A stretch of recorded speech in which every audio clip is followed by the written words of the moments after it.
Oi, eu estou iniciando esse vídeo para a gente falar sobre mais dois SCPs da Fundação SCP, que para quem não sabe, SCP significa Seguro e Contém Protect, que é uma fundação que contém e retém anomalias de monstros que podem causar graves danos à humanidade. E hoje nós vamos falar sobre mais dois, no caso o SCP-102 e o SCP-103.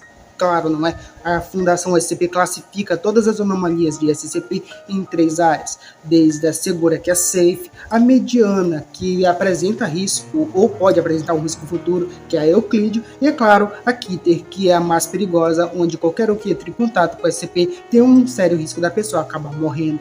Hoje nós vamos falar sobre dois SCPs, né? E eles não são tão perigosos, mas acontece uma anomalia bastante frequente sobre eles. É claro, há pouco conteúdo sobre esses dois SCPs, mas eu peço que você dê seu likezão, que ajuda demais o canal a crescer. E é claro, né, se você gostar de conteúdo de terror, também está aqui no canal, principalmente sobre o conteúdo de SCP, que nós estamos fazendo desde o SCP-101 para frente. Então vamos falar aqui sobre o SCP-102 e o SCP-103. Bora lá. SCP-102, nome: propriedade de Michael Carter e Dark Ltda. Classe do objeto: Euclídeo. Procedimentos especiais de contenção.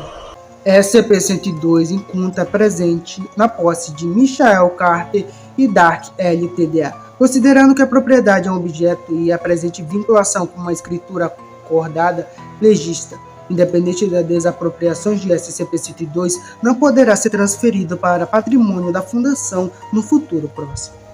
Descrição: o SCP-102 é um par de casas de praia, embora similares, totalmente diferentes em suas anomalias. Elas encontram-se obrigatoriamente na propriedade de Michael Carter e Dark Ltda, que no caso é essa propriedade deles, e ela também foi encontrada a partir de locação, no caso pertence a eles e a pessoa pode acabar comprando elas ou alugando elas em um site fantasma chamado Geyser, alugada para membros de MIC-ID, como uma casa de férias para aqueles que gostam de existências nas ecléticas aventuras de vida privilegiada. As duas casas têm características similares, embora similares, elas têm anomalias totalmente diferentes. Então, a casa localizada à esquerda vamos classificar de SCP-102-1 e a casa à direita vamos classificar de SCP-102-2. Quando uma pessoa que não assinou a inscrição de locação com a casa entra na casa, né, SCP-102-1, ela encontra a casa totalmente vazia. Inclusive, quando alguém entra nela, é totalmente degradada e totalmente destruída. E encontra um cadáver da pessoa que supostamente locou a casa na entrada da porta. Sim, há um cadáver lá e esse é o cadáver da pessoa que locou aquela casa. Testes forenses realizados no materiais encontram mostram que a casa parece ter sido abandonada desde o final dos anos 70. Todas as fotografias tiradas do seu interior corroboram com esse fato. Independente da fotografia ser ou não locatória, entretanto, quando a localização da casa entra pela porta da frente, segue acesso a uma casa domínio razoavelmente comum e bem cuidado, decorada com temas náuticos. Ou seja, quando a pessoa assina o contrato de locação com a casa, ela encontra ela 100% habitável, com cores náuticas, diferente da pessoa que não fez a locação com a casa. Também é bastante comum a sensação de tontura, tanto para todas as anomalias, que quando uma pessoa entra pela porta da casa, ela sente algum tipo de tontura. Não importa se a pessoa fez a locação ou não, vai se destacar também que esse estado dura poucos minutos, mas todas as pessoas que entram pelaquela porta sentem algum tipo de tontura. Quando uma pessoa que fez a locação com a casa sai do interior de SCP-102-1, ela acaba meio que passando por estágios de anomalias de fantasmagóricas, ou seja, a pessoa se torna praticamente um fantasma atravessando paredes e objetos físicos. Claro, isso dura aproximadamente a duração do período de locação com a casa, ou seja, quando a pessoa aluga a casa, ela pode atravessar paredes e se tornar tecnicamente um fantasma, como podemos assim dizer.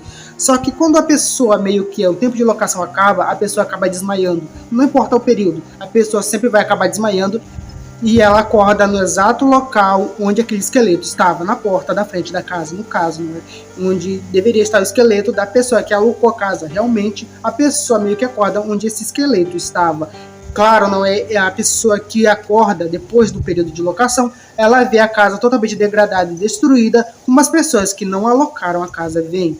Ele só encontra a casa totalmente mobiliada e correta Quando eles assinam o contrato de locação e quando ela acaba, ela volta ao estado de destruição como ela estava antes. Claro, essa é a anomalia do SCP-102-1. Já o SCP-102-2, que é a casa à direita, no número, já tem uma anomalia totalmente diferente. Esse SCP, para começar, o estado de degradação e destruição é o mesmo, porém com algumas anomalias. Por exemplo, se a pessoa que alocou aquela casa não sai da casa pelo menos 30 dias após a locação, ela é classificada como desaparecida ou como morta. Não tem como rever esse conceito. Realmente as pessoas podem morrer ou desaparecer, ou se desaparecer, ser tratadas como mortas, oficialmente mortas, quando entram naquela casa e elas têm a capacidade de simplesmente desaparecer desta realidade. É exatamente essa a principal diferença da casa à esquerda para a direita. Mas também tem algumas anomalias em comum.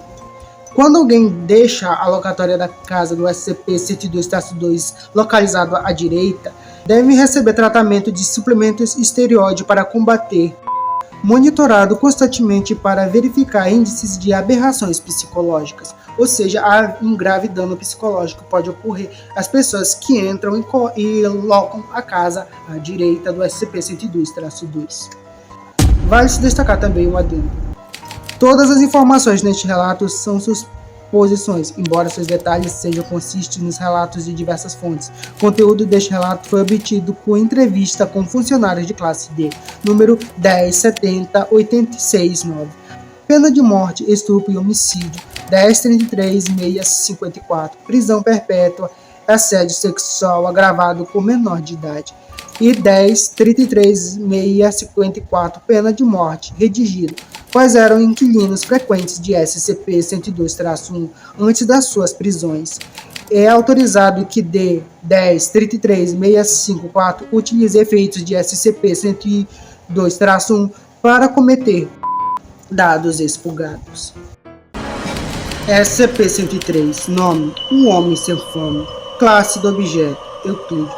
Procedimentos especiais de contenção. SCP-103-A e SCP-103-B devem ser mantidos em um estado vegetativo induzido para garantir sua cooperação. Deve ser mantido vivo com frequentes para certificar que as incisões não possam se fechar. Manter cavidade estomacal de SCP-103 exposta em todo momento. Kit médicos registros de classe 4 devem ser utilizados por todas as pessoas que interagem com SCP-103. Todos os originários de SCP-103 devem ser incinerados. Os funcionários em nenhum momento devem estar em contato desprotegido com qualquer objeto ou substância removida pelo SCP-103. O SCP-103 aparenta ser um homem médio de sexo masculino com cerca de 40 anos. O indivíduo mede 109 centímetros de altura e pesa 100 kg. O indivíduo nasceu em de 1900. O indivíduo não tem parente vivo conhecido nesse momento. O indivíduo foi encontrado no pequeno hospital local em meados de abril por volta das 9h30. Ele explicou ao médico do hospital que não havia comido fazia semanas, pois não sentia nenhum efeito de fome. Após um exame inicial, o SCP-103 parecia estar perfeitamente saudável, apesar da sua condição.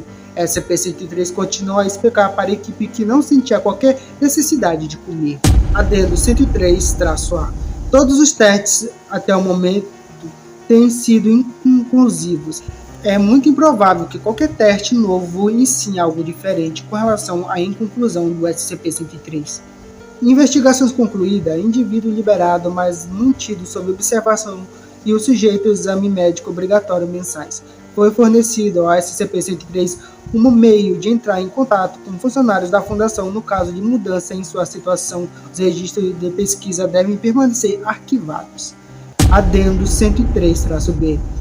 No dia do mês do ano, SCP-103 compareceu a um centro médico da Fundação.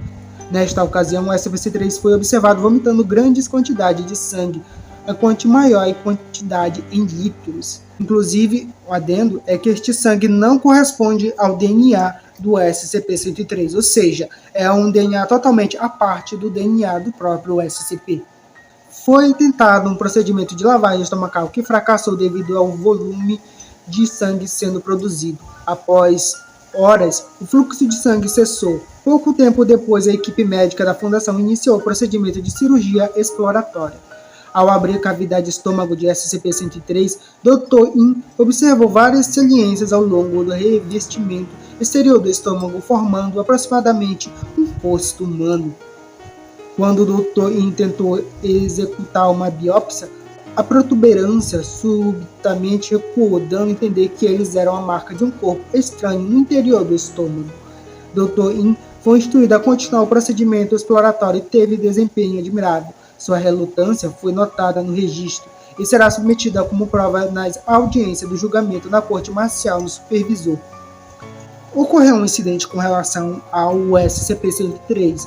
No caso, quando o estômago foi aberto, dados expurgados, o Hiller assistoide, dados expurgados, fatalidade, incluindo o Dr. In, assistente de pesquisa, Symes, assistente de pesquisa, Rafield, negligência do supervisor médico, está sendo estudada. E esse daqui é o SCP-102 e o SCP-103. Embora curiosos, apenas são realmente bastante incomuns. Não são tão perigosos aparentemente. Os testes estão sendo feitos para descobrir que anomalia é essa no estômago do SCP-103. E é claro, a casa SCP-102 à direita está sendo realmente bem cuidada para que ninguém entre lá e acabe desaparecendo. E essas são as anomalias do SCP-102 e o SCP-103. Se você gostou desse vídeo, eu peço que você dê seu likezão que ajuda demais o canal. E nos vemos no próximo vídeo de SCP. Então, passe bem.